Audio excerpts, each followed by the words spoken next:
Hey folks, in April I was hoping to do the 30 in 30 reading challenge. Did I succeed?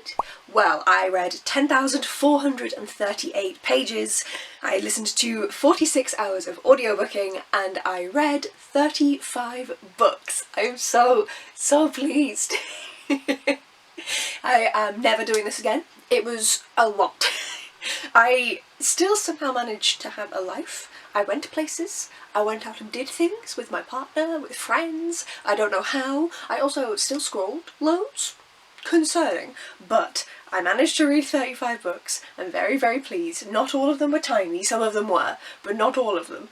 In terms of the biggest book that I read, actually, it was 497 pages. Which I feel like is a fair size to read when doing a challenge like this, and it is To Hold the Bridge by Garth. And then for the oldest book I read, wasn't very old this month, oh, collapsing everything, and that was I Like This Poem by K. Webb, well, edited by K. Webb. It's a collection of poetry aimed at children of different ages. So, it was a reread if you can't tell by the state of the book.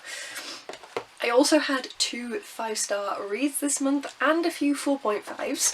I will point out the 5 stars as they come along. I'm also debating whether to put this video into 2 parts, and I think I will, because there is a lot to go through. Now to go into the genres. So I read 1 classic, 1 poetry collection, 1 romance, 5 non-fictions, 2 crimes, 2 memoirs, 2 horrors, 5 contemporaries, 7 sci-fi, and 9 fantasy books. Then for the nationality of the authors, I read from 12 American authors from the United States, 4 Canadian, 8 English authors, 2 Antiguan, 2 Japanese, 1 Swedish, 1 French, 1 Sri Lankan, 1 Emirati, 1 Ugandan, 1 Scots, and 1 Australian. Then for the format that I read the books in, so I read 1 book via mixed media, which was a mixture of reading it in paperback and also ebook. I read 3 books via ebook, 4 via audiobook, 9 unneatly stacked hardbacks, and 18 paperback books. That is a stack. And then for a statistic that I don't normally do, which is the size of the book, how many pages are in them. So I don't usually do this because it doesn't usually matter. I'll mention an extremely large or an extremely small book when I do the review, but obviously this month I was trying to read 30 books, so I was aiming to read the smallest books that I could, and I read bigger books than I expected. So if we go top down, books over 400 pages, there were 4 of them, which I think is pretty decent. Then books over 300 pages, precarious stack, there were 13 of these. Books over 200 pages, there were 11 of these. There were 6 books over 100 pages, and there was 1 book that was over 0 pages. This one is 50 pages. Don't get me wrong, they're not huge. But I still think that some of the books in the 300 are in the high 300s, a couple are in the low. But I've read quite a bit. And now I'm like, okay, what am I doing with the rest of my time every other month? Because I'm not being more productive in any other area of my life. Really. I was a little less productive this month, but like, is this what I can do when I try? Concerning. Anyway, oh, this feels pretty daunting, but it's time to dive in to the books. So the first one that I picked up was The Dark Powers of Tolkien by David Day, and this is a nicely illustrated, in-depth look at the evil characters in the works of Lord of the Rings. I found this collection really interesting I haven't read the Silmarillion, and everyone suggests that I should not, so I don't think I will. So this allows me to get some more of the depth that's in that book specifically. Do really enjoy just kind of learning a little bit more about the fantasy world obviously that Tolkien created, and seeing then how other authors have put it into their works, because of course Lord of the Rings is such a seminal piece. So an interesting read to start my month with. This whole collection of books, there's 5 of them, was gifted to me by the lovely Caitlyn from Kincaid, so thank you very much. Then another gifted book, this one by the wonderful Hannah from The Bookworm's Feast, and that is The Woman in Black by Susan Hill. This is a classic, it was written in the 80s, English ghost story, and I've heard a lot about it. Obviously Dan Radcliffe did a film, but didn't really know what it was about, so I was intrigued to dive in. This was such an interesting book, and whilst there were horror, scary aspects, I found it more sad than anything else. I don't want to spoil it because it's so short, but the basic premise is that an old woman has passed away in her house, and a man from London who is part of the solicitor's team has to go up to evaluate the house and to get the paperwork. And there is a haunting in this house that is based off of the woman's past, and it is really well written, really atmospheric, fantastic. I loved this. Then one I enjoyed, and that is Lives of Bitter Rain by Adrian Tchaikovsky. This is book 3.5 in the Philosopher's Tyrant series, but it's actually set before book 3. It just was released, so I guess it's 2.5? It was released as 3.5, but I think it is 2.5. And without trying to spoil anything from the books, this one follows the main character from book 3 in her childhood and gives you a little bit more about her and how she experiences this society and what leads her into her actions in the 3rd book. I really love this series. Like, oh, so good. Another series I love, I had a great reading month. Honestly. So, I need to stop saying another one I loved, another one I liked. I liked them all. However, I read To Hold the Bridge by Garth, which is a collection of short stories. One of them, the titular one, is in the Sabriel Abhorsen series. It has a variety of names. Old Kingdom is another one. But the rest of the short stories were just random. A couple of sci-fi, but I have categorised this as fantasy, as it primarily was. I really enjoy Garth's writing. Obviously, this is the 4th book I read in the month, and I think I finished this on day 4, so I read through his work pretty quickly.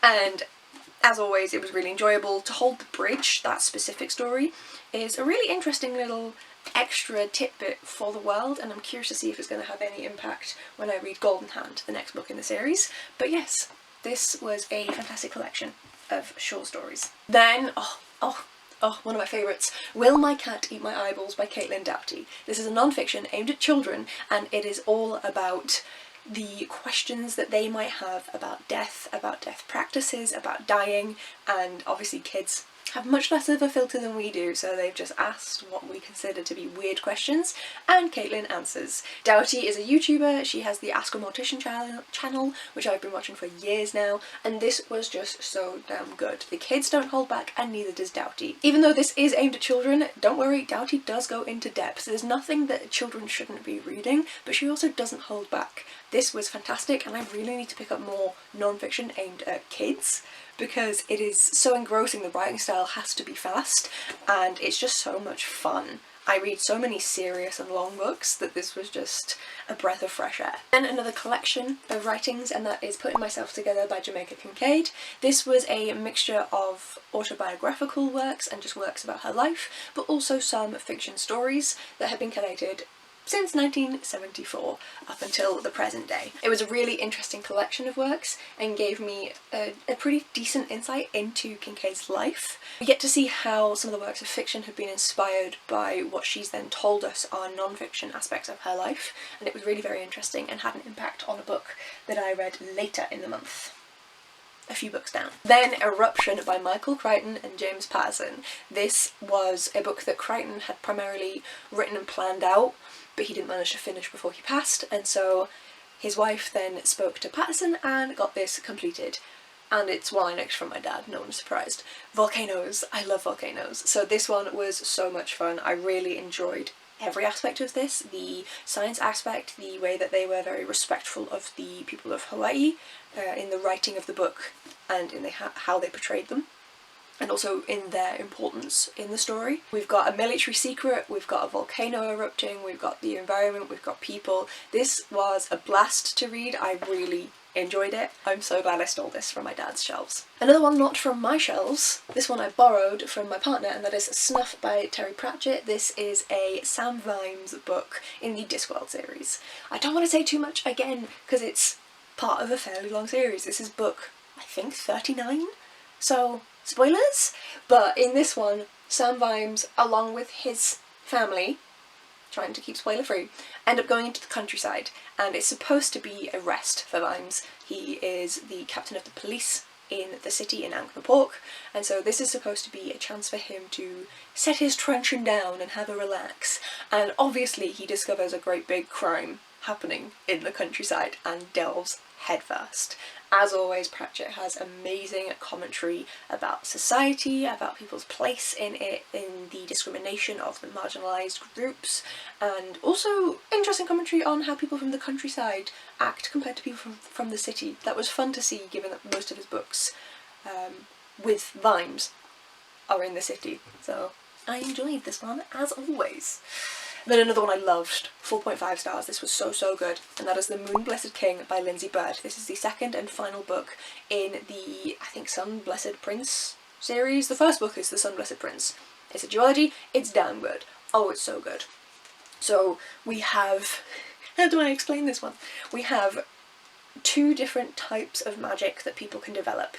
They can heal people and even bring them back to life with a touch, but also the other side of it is someone else could kill people with a touch. And this duology follows these 2 opposing viewpoints and how they then politically come together with these 2 opposing kingdoms to try and find peace. This specific book has a lot to do with healing, medical content. There's essentially a pandemic in this book, and the way that it is tackled and resolved is really interesting and really develops the magic system in a fantastic way, and I've never seen anything like it. It's so unique, and I loved this book so much. I think this is the first one of these, am I right? No, it's the second one that was gifted to me by the lovely folks over at Book Break. The first was Jamaica Kincaid's Putting Myself Together. Another one from Book Break, and that is The Autobiography of My Mother by Jamaica Kincaid. Now this is a work of fiction, but having read the non-fiction works in Putting Myself Together, Kincaid put a lot of herself into this character, and it was fascinating to see. It is distinct from her. It is a very different person, but she did put a lot of her experiences into this character, and I loved viewing that, and I'm really glad I read Putting Myself Together before I read Autobiography. This book was so interesting and so in-depth. We simply follow a woman trying to live her life, and it is so well written, and I loved reading this. Then a second audiobook, and that was Significant Others by Armistead Maupin. This is the 5th book in the Tales of the City series. So this is a 1950s, 60s, and then I'm assuming it'll go into the 70s set series in San Francisco, in California, in that region, and we essentially follow a soap opera-like style of stories following various different characters. The whole series is really a discussion of humanity, of sexuality. This is a massive LGBTQ+ series written by a gay author, and really exploring who you are, whether that is your sexuality or just yourself as a person, and it's a fascinating series, and I really enjoyed this edition of the book. We focused on a character that has been more of a side character in previous editions, and it was interesting to get more from her. Then Wranglestone by Darren Charlton. This is the first book in a duology that is a YA zombie book. Very different to what I usually read. Actually quite enjoyed. This one is gay as well, we love. Both this and all of the Tales of the City books were sent to me by my wonderful uncle. Thank you so much, Alex. So in this one we are following our main character Peter, and he has a huge crush on Cooper. Now this is in a post-apocalyptic world, and Peter is a little bit useless at all the survival things, and Cooper is goddamn good at all the survival things. Very curious about the direction that this is going to go in for book 2. There's many different options, so we shall have to see. But yes, part zombie epic, part gay love story. Who wouldn't pick it up? A non-fiction, and that is Not Just a Period by Dr. Hazel Wallace. This book is what it says on the tin. It goes through all parts of the reproductive organ other than the reproductive part for women. So let me get some of the chapter titles so you know what can happen in this book. Get to know your cycle. So what's normal, what's not, period products, contraception. Living alongside your cycle, so body image, mood, sleep, nutrition, and getting support, speaking to your doctor, loved ones, in the workplace. This was a very interesting book. It covered a lot of things that I have heard about online. I wasn't taught them by anyone, but you know, in education, but I saw them online, and there were also a couple of new bits that I hadn't been aware of, so I think that this is a fantastic read for anyone who has a uterus, but also if you care for anyone with a uterus. Fantastic. Also, I'm saying anyone with a uterus, I love the fact that this book is trans inclusive. Dr. Hazel Wallace makes that clear. we appreciate. Then I read The Atlas 6 by Olivie Blake. I wanted more from this. This was unhauled to me by Hannah from Letter M, and she hated this more than I did, but I didn't like this that much either. It's one of my worst books of the month, I think. It's a dark academia, and we have a group of 6 young adults who are being taken from the upper echelons of the universities that they've been to, or just in society, put into this secret society and told, you have this magic that you know about, but you're also some of the best in the world. Use it, we want to see you figure stuff out. There's simultaneously too much and not enough development of different aspects of the different characters, and I essentially just wanted more from this. It could have went in so much of a better direction than it did, and from what I've heard from other people, book 2 is similar, so okay, and then book 3 is disappointing. So I think I'm just going to DNF this series, which is a pity, but saves me money and time. So, well, at least I've read it. Then another one of the Tolkien books, and this one is An Atlas of Tolkien by David Day. I was a little disappointed by this one because I wasn't expecting just an atlas, it's a book, but I was hoping for more of a discussion on the geology and the landscape and, you know, the rivers, the mountains, everything of the universe, and instead it would point out a location and then just say what happened in that location, and that's not what I had wanted. I guess, like, now I'm saying it out loud, I'm like, okay, yeah, that makes sense. But I had hoped to, because I know Tolkien went into that much detail. I know he has all of these documents and these papers where he's went into a ridiculous amount of detail, and I know that you can then analyse, for example, how mountain ranges, etc. were created in the fiction geologically and see how that would then impact the world. And that was what I was hoping for, and it just wasn't. So it was fine. Okay, we're getting near the end of part 1 now. And we have one of my 5-star reads. So I will say that Will My Cat Eat My Eyeballs, which I mentioned earlier, is a 5-star rating, and I fucking loved it. But it's a very specific book. This one is a bit more of a wider range. Project Hail Mary by Andy Weir. I listened to this via audiobook, which is why it's in such good nick. Oh my god, oh my god. I'm not showing you the footage because it's bad, but I took footage of me while I was listening to this. I was...